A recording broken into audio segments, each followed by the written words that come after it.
الله الرحمن الرحيم. الحمد لله والصلاة والسلام على رسول الله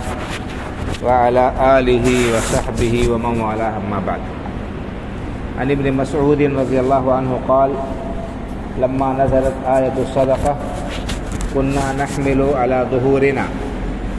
فجاء رجل فتصدق بشيء كثير فقالوا مراء، وجاء رجل فتصدق بساع فقالوا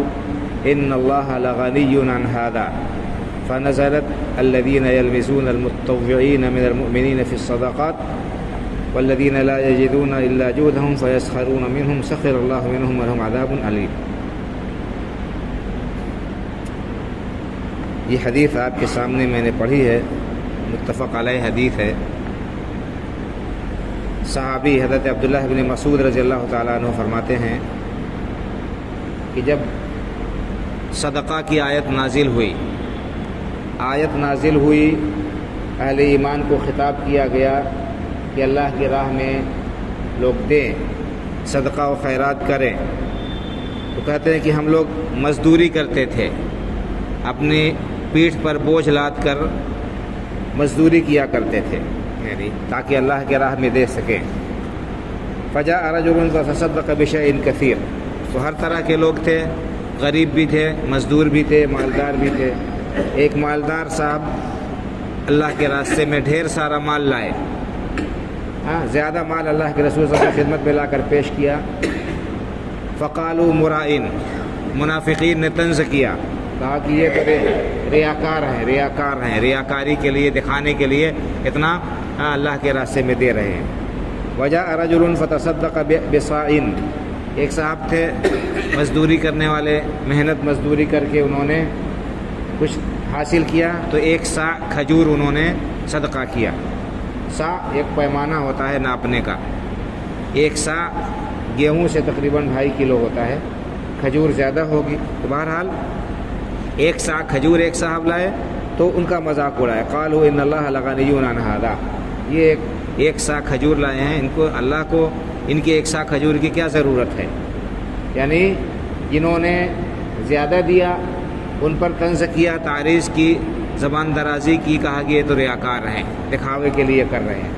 اور جو غریب تھے، تھوڑا انہوں نے اللہ کے راستے میں دیا، کہا کہ اللہ کو ان کی کیا ضرورت ہے، ایک مٹھی اور 1 کلو جو کی کیا ضرورت ہے، ایک سا کھجور کی کیا ضرورت ہے؟ تو اللہ رب العالمین نے ان کے سلسلے میں یہ آیت کریمہ نازل فرمائی کہ الذین یلمزون المتطوعین من المؤمنین فی الصدقات والذین لا یجدون الا جہدهم فیسخرون منہم سخر اللہ منہم، جو لوگ اہل ایمان پر طعن تشنیع کرتے ہیں اور صدقہ کرنے والوں پر وہ لوگ چھینٹا کشی کرتے ہیں، ان کے سلسلے میں غلط بیانی سے کام لے رہے ہیں، اللہ رب العالمین ان کا مذاق کر رہے ہیں، اللہ تعالیٰ انہیں اس کا بدلہ دے گا، اللہ تعالیٰ انہیں ان کی اس چیز کا بدلہ دے گا، اور ایسے لوگوں کے لیے دردناک عذاب ہے۔ تو اس آیت کریمہ سے اور اس حدیث سے معلوم یہ ہوا کہ اہل ایمان پر اور نیک لوگوں پر طنز و تعریض کرنا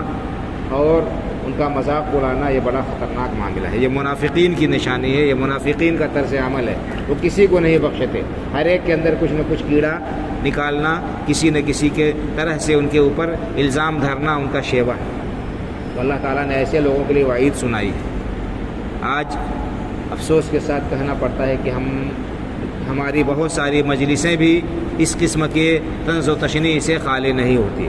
جب ہم بیٹھتے ہیں 4 لوگ تو کسی کے اوپر چھینٹا کشی کرتے ہیں، کسی کے اوپر کچھ تبصرہ کیا جاتا ہے، کسی کے اوپر کچھ تبصرہ کیا جاتا ہے، یہ بہت ہی مہلک چیز ہے، خاص طور سے اہل ایمان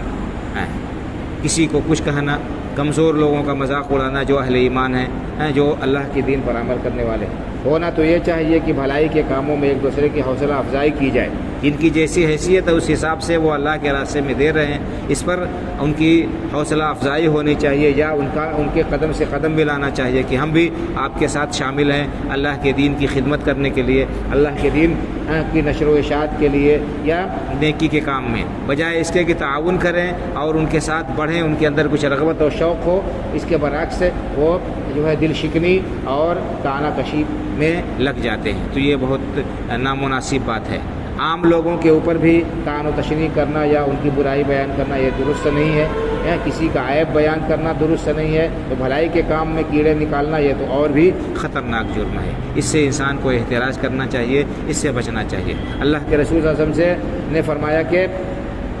تمہیں معلوم ہے کہ غیبت کیا ہے؟ اتدرون ما الغیبہ، تمہیں معلوم ہے کہ غیبت کیا ہے؟ قالوا اللہ ورسولہ اعلم، لوگوں نے کہا کہ اللہ اس کے رسول زیادہ بہتر جانتے ہیں غیبت کیا ہے۔ آپ نے فرمایا ذکرک اخاک بما یکرہ، تمہارے بھائی کے اندر کوئی عیب ہے اسے بیان کرو اس کے پیٹھ پیچھے، تو یہی غیبت ہے۔ لوگوں نے کہا کہ اتدری اللہ کے رسول ارأیت ان کان فی اخی ما اقول، اگر وہ عیب وہ کمزوری میرے بھائی کے اندر ہے اور میں اسے بیان کروں تو آپ نے فرمایا کہ یہی تو غیبت ہے۔ ان کان فیہ ما تقول فقد اغتبتہ، اگر واقعی وہ کمزوری ہے اور اس کا ذکر کیا تو یہی غیبت ہے۔ وَإِن لَّمْ يَكُن فِيهِ مَا تَقُولُ فَقَدْ بَهَتَّهُ، اور اگر اس کے اندر وہ عیب اور کمزوری نہیں ہے، اس اپنی طرف سے گڑھ کر لگا رہے ہو تو یہ تو بہتان ہے، اس کے اوپر جھوٹا الزام ہے۔ تو عیب اور کمزوری کو بیان کرنے کی